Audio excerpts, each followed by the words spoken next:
বাকি কন্ট্যাক্ট করা আছে, লাভলি নেবো, 1 টাকা কম দিলি মারামারি বেঁধে দেবো। ভালো করে বোঝেন।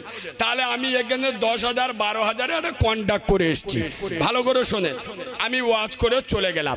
এই জলসার যে সেক্রেটারি বুধবার দিন আমার ফোন করেছে, কালিমুল্লাহ ভাই, এই আমাদের জুলিতলায় আপনি জলসা করে গেলেন, আর সেই আপনাকে 10,000 টাকা দিলাম, এই আমার আব্বা মরে গেছে, মাগরিবের পরে জানাজা। আমি কি ডায়মন্ড হারবার থেকে আসবো? আর এরা কথা বলে না, আমি কি ডায়মন্ড হারবার? আমি তো জোনদরা মোল সাহেব, 2 ঘন্টা তোমাদের এখানে ওয়াজ করতে আইছি, নামবো, টাকা গুনবো, ঝেড়ে চলে যাবো। তোর বাপ মরে গেছে, মা মরে গেছে, আমার কি হয়েছে? কি বুকে হাত দিয়ে সত্য কথা বলুন। এই যে আপনাদের মসজিদের ইমাম, এনার ছুটি, সপ্তাহে 1 দিন ছুটি, বাড়ি চলে গেছে। আচ্ছা, আপনার গ্রামের মহল্লার একটা লোক মরে গেছে, এর ছুটি ভেঙে মহল্লায় আসতে হবে না? হবে না? আর জোরে বলো, আসতে হবে না? আমি সেই ইমামের মাইনে কত টাকা? আমি এমনি বলি, মোচর মানে ছানারা নিজের মার ভাত দেয় না, সাউরির পালকি করে নিয়ে যায়। আরে আমার মতো ফাতিমুল সাহেব 2 ঘন্টার জন্য কন্ট্যাক্ট করে নিয়েছে, 15,000 20,000 টাকা দিচ্ছ। যে ইমাম তোমার মা মরে গেলে পাশে থাকবে, যে ইমাম তোমার বাপের জানাজার নামাজ পড়াবে, তোমার বাপের মুখে মাটি দেবে, তোমার বাচ্চার শরীর খারাপ হলে পাশে দাঁড়িয়ে পানিতে মাথায় ফুঁক দেবে, তার 1 মাস পরে 3,000 4,000 টাকা মাইনে। আর আমার মতো মৌলবি এনে 2 ঘন্টায় 12,000। এ জাতির কপালে শুকনো বজ্রাঘাত পড়বেন, তা কার কপালে পড়বে? কি গো, এই কথাটা আমি ছাড়া বাংলার কোন আলেমের মুখ থেকে শুনেছে? একজন বলুন যে শুনেছি। জানে এত বড় সত্য কথা বললে দোকানে ঝাঁপ পড়ে যাবে। শোনেন, আমি নবীর মেম্বারে বসে বলছি, নিজের চোখে দেখেছি, সারা রাত ওয়াজ হচ্ছে, 5টা বক্তা এসে তাদের 95,000 টাকা দিল। সকালবেলা ইমামের হাতে 500 টাকা দেয়নি। তোদের জলসা গাজনের থেকে খারাপ, লিখে নাও, তোদের জলসা জাহান্নামের গাড্ডা হয়ে যাবে, লিখে নাও। শুক্রবার মসজিদে নামাজ পড়তে যাবেন, পকেট করে 50 টাকা নিয়ে যান, 20 টাকা মসজিদে দেন, পারলে 10 টাকা দেন। মসজিদ 2 তলা 3 তলা করতে হবে। কে বলেছে? মসজিদ 4 তলা করতে পাথর বসাতে। যারা মাসে একবার বছরে একবার নামাজ পড়বে তাদের জায়গা তারা দেখে নেবে। যারা 5 ওয়াক্ত নামাজ পড়বে তাদের জন্য মসজিদ করুন। 50 টাকা মসজিদে নিয়ে যান, 10 টাকা মসজিদে দেন, আর 40 টাকা নিয়ে ইমামের হাতে দেন। খোদার কসম, আমি বাচ্চা মাওলানা কারিমুল্লাহ জেহাদি নবীর মেম্বারে বসে বলছি, ইমাম খুশি হবে, আমার নবী রাজি হবে, আমার নবী রাজি হবে, আল্লাহর খুশি হয়ে যাবে, আমার আল্লাহ খুশি হবে, তার দয়ার জান্নাতের তালাটা খুলে যাবে। সুবহানাল্লাহ বলেন। আরে বিশ্ব নবী বলেছেন, হে জিউলি তোলার মুসলমানেরা, তোরা যখন 40 টাকা নিয়ে তোদের ইমামের হাতে দিবি, কসম খোদার করে আমি আব্দুল্লাহর বাবা মোহাম্মদ জানিয়ে দিল, তোরা তোদের মসজিদে দাঁড়িয়ে তোদের ইমামের হাতে দিলি না রে, তোরা মদিনার মসজিদ নববীতে দাঁড়িয়ে আমি আব্দুল্লাহর বাবা মোহাম্মদ আমার হাতে 40 টাকা দিলি। সুবহানাল্লাহ বলে। ইমামকে মহব্বত করুন, ইমামকে ভালোবাসেন। আসলে কি বললাম বাইরে, আসলে আমরা তো ফেরেশতার সাথে মনে হয় আমাদের আলাদা কন্ডাক্টারি নিয়ে আস, জান্নাতুল ফেরদাউস আমরা আলাদা কন্ডাক্টারি নিস। ইমাম, ইমাম মানে নেতা, 4,000 টাকা মাইনে দেবে। যদি মুরগি জবাই করতে একটু দেরি হয়, তাহলে আমাদের বাড়ি খাওয়াটা পড়ুক, কারণ তোর বাপের বোনাই আছে ইমাম। ইমামকে মহব্বত করো। আরে যে ইমাম তোমার মসজিদের পাহারাদার, তোমরা যদি মসজিদে 5 বার না যাও, তোমরা মসজিদে একবারও দেখতে যাও না, কিন্তু এই ইমাম আয় আব্বা মসজিদ থেকে সরতে পারবে না, আজান বয়ে গেলে দায়ী হবে ইমাম। তার 3000 টাকা মাইনে দেবে, এটা খারাপ ওটা খারাপ, তা শালা যেরাম পোচা কাঁঠাল সেরাম ঘেও খদ্দের, ভালো মাইনে দে, ভালো আলেম রাখ। আমি আলেম মাওলানাদের জ্বালা যন্ত্রণা আব্বা, আপনারা আমাকে অনেকে দেখেছেন, চিনতে পারছেন না। এই এসছিল তখন আমার 6-7 বছর বয়স। এই জায়গাটা এই দিকে আমি ঢুকেছিলাম, পাড়াটার নাম আর মনে নেই। বড় আজগারা এসছিলাম বড় জলসায়, তখন আমার 7 বছর বয়স। আর এই যে আজকের যে রোডে ঢুকলাম এই দিকেও আমি একবার এসছিলাম, তখন আমার 7-8 বছর বয়স ছিল। তো আল্লাহ আমার 6 বছর বয়স থেকে ওয়াজ করাচ্ছেন, বাংলা নয় ভারতের অলি গলিতে আল্লাহ ঘোরান। সোনার আব্বা দুটো পায়ে ধরে বলে যাচ্ছি, যারা আলেমদের ইজ্জত করে না, যারা আলেমদের সম্মান করে না, আরে যারা আলেমদের উপরে গরম দেখায়, আমাদের মাওলানা বলেন, মাওলানা ইমামের মাওলানা মৌলী সাহেব কি বলে আরে আমার একটা বন্ধু মেটিয়াপুরে যে ইমামতি করতো, আমার একটা বন্ধু। আর মেটিয়াপুরে যেসব ইমামরা ইমামতি করে ওরা মাইনে তো যা পায়, আর ওই ওস্তাকাদের ছেলে মেয়েদের পড়ালে আরবি শেখালে ওরা একটা ভারী টাকা দেয়। এক একটা ছেলেমেয়ের পিছনে ওরা 1500-2000 টাকা করে দেয়, কথা বুঝলে? তো আমার বন্ধুটা ওই একটা ওস্তাকারের ছেলের পড়াতো, তা ওই ছেলেটার মা প্রত্যেক দিন সকালে 1 কাপ করে গরুর দুধ নিয়ে আমার ওই বন্ধুটা দিত। একদিন কি করেছে, 1 টিফিন গাড়ি দুধ নে আর ওর বেটার দিয়ে পেটে দে। তা আমার বন্ধুটা বলছে এমনই, এই কি হয়েছে কি, তোর মা প্রতিদিন 1 কাপ করে গরুর দুধ দেয়, আর আজকের 1 টিফিন গাড়ি দুধ নে দেশে, তোকে বাড়ি কোনো কুটুম এসে নাকি কোনো অনুষ্ঠান হচ্ছে? আর বাচ্চারা একটু সত্যি কথা বলে দেয় না। বাচ্চারা সত্যি, বাচ্চাটা বলতে ও হুজুর ও সব কিচ্ছু নাই। দেখে আজকের আমার মা টিফিন গাড়ি ঢাকনাটা দিতে ভুলে গেছিল, আর আমাদের ঘরে সেই কেলে বিড়ালটা দুধই মুখ দেশ। তা আমার মা বলে আধগুলো দুধ ফেল দিবি গে, শালা মৌলী সাহেবের দিয়া। তার মানে আমাদের কিরাম চোখে দেখে, বুঝতে পারছেন? আব্বা যারা আলেমদের দিকে গরম নজরে তাকায়, যারা আলেমের উপরে আঙ্গুল তোলে, আমি নবীর মেম্বারে বসে যাচ্ছি, ওরা রাসূলুল্লাহর দিকে গরম নজরে তাকালো। আরে দিনের আলেমেরা আল উলামা ওয়ারাসাতুল আম্বিয়া, এরা আম্বিয়াদের সুপারিশকারী, এদের ছোট মনে করো না। আরে ভুল আমাদের থাকতে পারে, ভুল আমাদের হতে পারে, আমরা মানুষ, ফেরেশতা নয়। তোমার সন্তান ভুল করলে তুমি ক্ষমা করো না? আলেমকে ক্ষমার দৃষ্টিতে দেখতে পারেন না? আমার সোনার আব্বা ওয়াজের মাঝখানে, কারণ আমি নেমে আর সময় পাবো না, আমি একখানা কিতাব এনেছি, আমার নিজের লেখা কিতাব। কেউ ওঠাউঠি করবেন না, আমার হাফেজ সাহেব আপনাদের কাছে যাবে। আব্বা আমি একজন মাহারা ছেলে, আমি যেদিন পৃথিবীতে এসছি আমার প্রসবিনী মা, আমার জনম দুঃখী মা, আমার গর্ভে ধারিণী মা, আমার রক্ত ক্ষরণের পেটে ধরা নাড়ি ছেঁড়া মা, আমার দাইমারা এখনো বেঁচে আছে।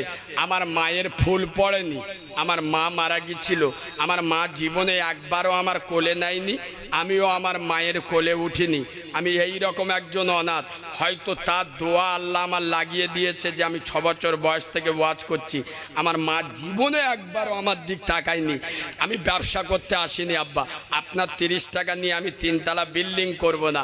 আপনি মনে করবেন একটা এতিম ছেলে 30 টাকা খেতে দিচ্ছি, কি হচ্ছে কি, আল্লাহ বরকত দেবে। এর মধ্যে 40 পাতার বই আমি 1 সেকেন্ড আপনাদের কাছ থেকে চেয়ে নিচ্ছি। প্রথম পৃষ্ঠায় আমার অ্যাড্রেস, ফোন নাম্বার তো পাবেন, এর মধ্যে পাবেন আপনার বাড়িতে যদি 10 জন মহিলা থাকে 10 জনের জন্য নিয়ে যান। সামনে রমজান মাস আসছে, মেয়েদের কেমন শরীর খারাপ হলে নামাজ পড়া চলবে, মেয়েদের কেমন শরীর খারাপ হলে নামাজ পড়া চলবে না, মেয়েদের শরীর খারাপ অবস্থায় বাড়ির সব কাজকাম করতে পারবে কি পারবে না, মেয়েদের শরীর খারাপ অবস্থায় মৃত ব্যক্তির পাশে দাঁড়াতে পারবে পারবে কি পারবে না? মেয়েদের শরীর খারাপ অবস্থায় মৌতো বাড়ি যেতে পারবে কি পারবে না? মেয়েদের শরীর খারাপ অবস্থায় ওর বিয়ে দেওয়া যাবে কি যাবে না? মেয়েদের শরীর খারাপ অবস্থায় হাতে মেহেদি দেওয়া যাবে কি যাবে না? আচ্ছা, মেয়েদের চুড়িদার পরে নামাজ পড়া চলবে কি চলবে না? মেয়েদের শাড়ি পরে নামাজ পড়া চলবে কি চলবে না? মেয়েদের নাইটি পরে নামাজ পড়া চলবে কি চলবে না? এই রোজা আসছে, বাচ্চাকে দুধ দিতে পারবে কি পারবে না রোজা অবস্থায়? আচ্ছা, রোজা অবস্থায় আপনার কোনো মহিলা শরীর খারাপ অবস্থায় হাতে মেহেদি দিতে পারবে কি পারবে না? মেয়েদের মশলা মাসাইল সব মাইকে বলা সম্ভব নয়, গোপন থেকে গোপনতম মশলা মাসাইলের মধ্যে পাবেন। আর আপনাদেরও কাজে লাগবে, সামনে রমজান মাস আসছে, 10টা কোরআন শরীফের সূরা শিখে নেবেন, ছোট ছোট সব বাংলায় লেখা আছে, 30 টাকা আদায় হয়ে যাবে। দরুদ ইব্রাহিম জানেন না, শিখতে পারবেন। দোয়া কুনুত জানেন না, সব বাংলায় লেখা আছে। আয় আব্বা, সামনে রমজান মাস আসছে, রোজার নিয়ত শিখে নেবেন। আচ্ছা, রোজার সময় ওই চোখে ডব দিলে ওর রোজা থাকবে কি থাকবে না? আচ্ছা, রোজা অবস্থায় নাকে ডব দিলে ওর রোজা ভাঙবে কি ভাঙবে না? রোজা অবস্থায় টিটি নাচ দেওয়া যাবে কি যাবে না?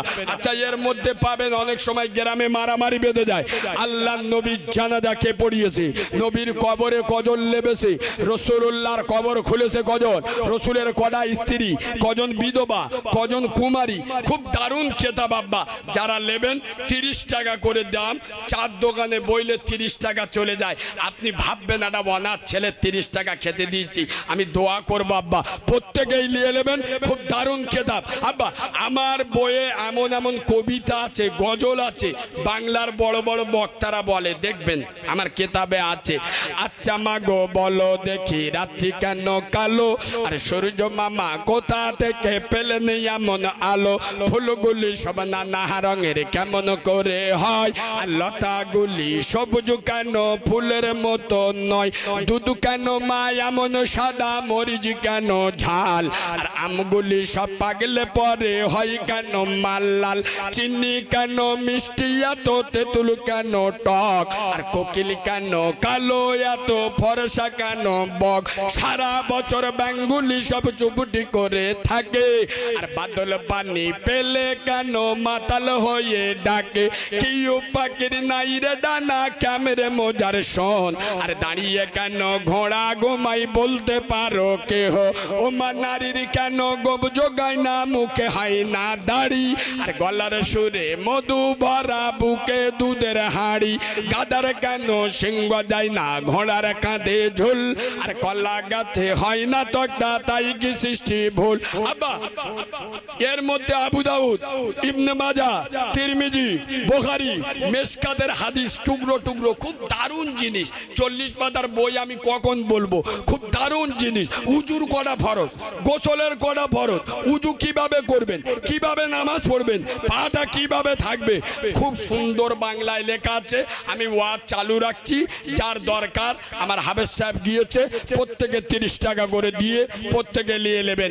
আমায় মাগো বলতে পারো গরিব কেন মোরা, ওদের আছে বাড়ি গাড়ি ধনী কেন ওরা, রোজ সকালে পান্তা খেয়ে বাবা যান মাঠে, আর ফেরেন তিনি সন্ধ্যা হলে সূর্য গেলে পাটে, সবার দরে এই পৃথিবী বিভেদ কেন হলো, ভয় পেও না মাগো আমার সত্য কথা বলো। একবার জোরে তাকবীর দেন তো, নারায়ে তাকবীর। ये आवाज হয় না, একটু ঝেড়ে আওয়াজ দেন তো, নারায়ে তাকবীর, নারায়ে তাকবীর। 1 2 3। ईमान যেতে নাই দেরি। 4 5 6 নামাজ পড়লে আল্লাহ নেবে রিস্ক। সুবহানাল্লাহ বলবেন, আর একটু জোরে সুবহানাল্লাহ বলবেন। আচ্ছা আব্বা, আমি যে বললাম 4 5 6 নামাজ পড়লে আল্লাহ নেবে রিস্ক, বিশ্বাস হয়? জোরে বলেন, বিশ্বাস হয়? ওই আমার কাছে হাত পা তুলবেন না, আর হ্যাঁ হুঁ বলবেন না। আমি বললাম না আমি মালটা আলাদা ধরবো তো। বক্তারা এসে ওয়াজ করতে, বাবারা রুজির মালিক কে?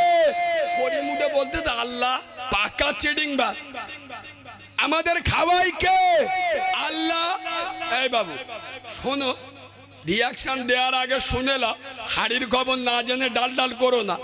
শুনেলেন, আমি বললাম রুজির মালিক কে? আল্লাহ। চিডিংবাজ কেন বললাম? মিলিয়ে নেন। নামাজ পড়লে আল্লাহ রুজির রিস্ক নেবে। আমি বললাম আপনারা ভুল বলেছেন, তাহলে আমি ক্লিয়ার না করলে আমার ছেড়ে দেবে? আর জোরে বলে, আপনার মেয়ের বিয়ে দেবে, আপনার বোনের বিয়ে দেবে, ছেলে দেখতে গেছে কোথায়? সরবেরিয়া। প্রথম গিয়ে আমরা ছেলেটার কি প্রশ্ন করি? ছেলে কি করে? যদি বলে যে সরকারি চাকরি করে, কিন্তু দাঁড়িয়ে মতে বলো আমার মুখী মতে মুতু, কোনো অসুবিধা নেই, এই যন্ত্র তো খুঁজতেছি। আরো যদি বলেছে সরবেরিয়ার বাজারে 4টে দোকান আছে, 2টো লরি আছে, কিন্তু ছাবালটা স্বভাব একটা খারাপ, যখন পেজাব করে গরুর মতো দাঁড়িয়ে পাইপ বার করে স্টার মেরে দিয়াল ফেটিয়ে দেয়, বলে উঠে অসুবিধা নেই।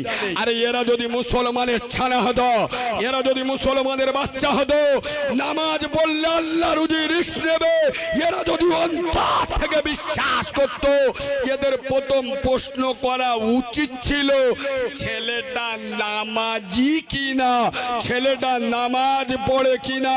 কেননা পৃথিবীর সব থেকে বড় খাদ্যমন্ত্রী আমার আল্লাহ ওয়াদা করেছে যে নামাজ পড়বে আমি আল্লাহ 5টা পুরস্কার দেবো। সুবহানাল্লাহ বলে। কটা পুরস্কার? নামাজ পড়লি কটা? 4টে, বাকি মরণের পরে দেবো, তোগা ভালো হবে। একটা নগদ দেবো, নামাজ পড়বি হাতে দিয়ে দেবো। সেটা কি? নামাজিকে রেজেকের পিছনে ছুটতে হবে না, আমার রেজেক নামাজির পিছনে ছুটবে। সুবহানাল্লাহ বলে। তাহলে আল্লাহ রুজি দেবে যদি বিশ্বাস করলে, বেনামাজির হাতে নিজের মেয়েকে কি করে দিলে? প্রথম রেগে গেলি হয় বাবু, আগে শুনেলাম। আল্লাহ রুজি দাতা যদি বিশ্বাস করলে, তাহলে নিজের বোনকে বেনামাজির হাতে কি করে দিলে? আচ্ছা, আমার আল্লাহ সব থেকে বড় খাদ্যমন্ত্রী, এতে কারো সন্দেহ আছে? আরে জোরে বলেন, সন্দেহ আছে? এটা লেখা আছে কোথায়? কোরআনে বলেছেন রহমানে বিশ্বাস করে মুসলমানে। কোরআন শরীফে পারা নাম্বার 12, সন্দেহ হলে খুলে দেখতে পারো, আয়াত নাম্বার 1। চোখ থাকলে দেখ, কোরআন বলেছেন ওয়ামা মিন দাব্বাতিন ফিল আরদি ইল্লা আলাল্লাহি রিজকুহা। আল্লাহর আসমানের নিচে, খোদার জমিনের উপরে 18,000 মখলুকাতের একমাত্র রুজি দেন কে? এখানে একটা দারুণ কথা মনে পড়েছে আব্বা। সুলাইমান নবী নাম শুনেছেন? আরে সুলাইমান নবী নাম শুনেননি? উনি বাদশা ছিল, পশু পাখির কথা বুঝতে পারতেন। একদিন উনি আল্লাহর কাছে বলতে যে আল্লাহ, আমি এত বড় একটা বাদশা, আমার একটা পাওয়ার আছে, ওই আল্লাহ তোমার 18,000 মখলুকাতে আমি একদিন দাওয়াত করে খাওয়াবো। কে বলছে? সুলাইমান নবী বলছে আল্লাহ তোমার মখলুকাতদের আমি একদিন দাওয়াত করে খাওয়াবো। আল্লাহ বলে সুলাইমান বেশি বগি নে, পারবি নে, তোর দ্বারাই সম্ভব না। বলছে আল্লাহ ও সব কথা আমি শুনবি না, আল্লাহ তুমি একটু দেখো না। আল্লাহ আল্লাহ আমি একদিন দাওয়াত করে খাও। আর আল্লাহ বলছে দেখ সুলাইমান, বাচ্চাদের মতো জেদ করি নে, তোর দ্বারা সম্ভব না। বলছে আল্লাহ একবার একটুখানি সুযোগ দাও। যখন বারবার বলতে, আল্লাহ বলে দেখ কাজ কর, তার ওইবার দুপুরবেলা একবেলা খাওয়াবি যা। সুলাইমান নবী 40 দিন ধরে, এই বাবু, পুরো 18,000 মখলুকাতের কাজে লেগিয়ে 40 দিন ধরে রান্না বান্না তৈরি করে ধরো রবিবার দুপুরবেলা, রবিবার দিন সুলাইমান নবী আল্লাহর কাছে বলছে আল্লাহ আই অ্যাম রেডি। ও সর্বনাশ, আল্লাহ বলে সুলাইমান রেডি? বলে হ্যাঁ আল্লাহ আমি রেডি, তোমার মখলুকাতদের দাউদ কো খাওয়াবো, আমি রেডি। তা আল্লাহ বলছে শুরু কর। তা কাঁদতে শুরু করবো। একটা মাছ বলে ও আল্লাহ আমার পোড়ানটা কিরাম হচ্ছে, আগে আমি যাব। কে? আরে মাছ গো, মাছ বলতে আল্লাহ আমি আগে যাবো। বলে একটা মাছ এসে প্রথম বিসমিল্লাহ বলে গালে তুলে এক লোক মায় সুলাইমান নবী চোখ নীল হয়ে গেছে খেয়ে, আর মাছ এরম তেকিয়ে হয়েছে। ও নবী সুলাইমান, ও নবী সুলাইমান, সুলাইমান নবী তো চোখ হলুদ হয়ে গেছে। ও আল্লাহ ইয়ে কি রে, 40 দিন ধরে রান্না করেছি, এক লোকমাই খেয়ে নে, ফের মাল চাইতে। সুলাইমান নবী চোখ বুলু হয়ে গেছে, করুণ দৃষ্টিতে আল্লাহর দিক থেকে আছে। মাঝ সেদিন উত্তর দিয়েছিল, হে নবী সুলাইমান, তুমি জানো না আমার আল্লাহ এত বড় খাদ্যমন্ত্রী, আমার আল্লাহ এত বড় সরকার, আমার আল্লাহ এত বড় সম্রাট।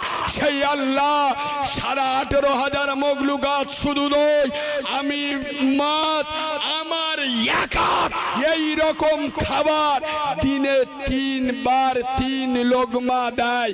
একবার সুবহানাল্লাহ বলুন না, আর একটু জোরে সুবহানাল্লাহ বলুন না। আয় আব্বা, এই হলো আমার আল্লাহ পৃথিবীর সব থেকে বড় খাদ্যমন্ত্রী। আজ মুসলমান যদি বিশ্বাস করত আল্লাহ নামাজ পড়লে রুজি দেবে, মুসলমানরা বেনামাজি হতো। জোরে বলেন না, হতো। আল্লাহ নবীর কাছে বলেছিলেন, শোনেন, নবী বলছে আল্লাহ উম্মতের পরে নবীর পরে নবী এসছে, উম্মত যখন পথভ্রষ্ট হয়েছে অন্য নবী এসে সামলেছে, কিন্তু আল্লাহ আমি তো সেই নবী, আমার পরে কি হবে? আমার আল্লাহ বলেছেন মুস্তফা, আমি আল্লাহ কথা দিচ্ছি তোমার উম্মতে মুহাম্মাদীদের দিনে 5 বার আমার বাড়িতে আসতে বলবে। কোথায় কোথায়? আমার বাড়িতে আসতে বলবে। আল্লাহর বাড়ি কোথায়? আয় বাবু কথা বলে, কোথায়? এ মসজিদ সিপিআইএম এর পঞ্চায়েত নয়, এ মসজিদ তৃণমূলের পঞ্চায়েত নয়, এ মসজিদ বিজেপির পঞ্চায়েত নয়, এ মসজিদ কংগ্রেসের পঞ্চায়েত নয়, এ মসজিদ আইএসএফ এর পঞ্চায়েত নয়, এ মসজিদ আল মসজিদুন বাইতুল্লাহ, এ মসজিদ আমার বিশ্ব সরকার, আমার বিশ্ব সম্রাট, আমার আল্লাহর বিশ্ব পঞ্চায়েত। মসজিদে চলে আয়, হাইয়া আলাস সালাহ, আমি আল্লাহ ডাকছি আমার ঘরে চলে আয়, হাইয়া আলাল ফালাহ, আমি আল্লাহ তোর কামিয়াবি দেবো, আমি আল্লাহ তোর অভাব অভিযোগ শুনবো, আমি আল্লাহ তোর পাশে দাঁড়াবো। কিন্তু আমরা মুসলমান সব জায়গায় যাব, মসজিদে আসসালাতুল মিরাজুল মুমিনিন, নামাজ হলো মুমিনের জন্য আল্লাহর সাথে দেখা করা। কিন্তু আজ মুসলমান আল্লাহর সাথে দেখা করতে বলো ওয়াজ শুনে কুচে দেবো, জলসা যত দো ওয়াজ শুনে কুচে দেবো, নামাজ পড়বো না। আমার সোনার আব্বা, যতক্ষণ আলোচনা করলাম আমি আপনাদের দুটো পায়ে ধরে বলে যাচ্ছি, মসজিদে যান, নামাজ পড়েন। রাসূলুল্লাহ পৃথিবী ছেড়ে চলে যাচ্ছেন, আর উম্মতকে বলে যাচ্ছেন আসসালাত আসসালাত, নামাজ নামাজ, ওয়া মা মালাকাত আইমানুকুম, আমার উম্মত যেন নামাজ না ছেড়ে দেয়।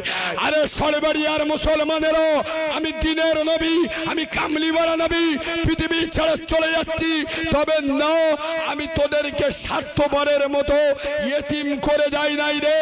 আজ আমি রাসূলুল্লাহ তোদের হাতে জান্নাতের চাবি দিয়ে গেলাম। আসসালাতুল মিফতাহুল জান্নাহ। যখন এই জুবলি তলার যুবক জনেরা, তরুণ নবীনেরা, বয়স্ক বাবাজিরা, সোনামণি মা বোনেরা, এরা যখন আল্লাহর নামাজে দাঁড়িয়ে যাবে, খোদার জান্নাতের তালাটা খুলে যাবে। একটু জোরে বলেন, আর একটু চিল্লে বলেন। আরে নবী তার উম্মতকে রেখে গেছে খোদার ঘরে, মসজিদে, আর উম্মত মসজিদ বাদ দিয়ে জলসায়। কবে শিখবে? একটু সালাম পড়বো, ইয়া নবী।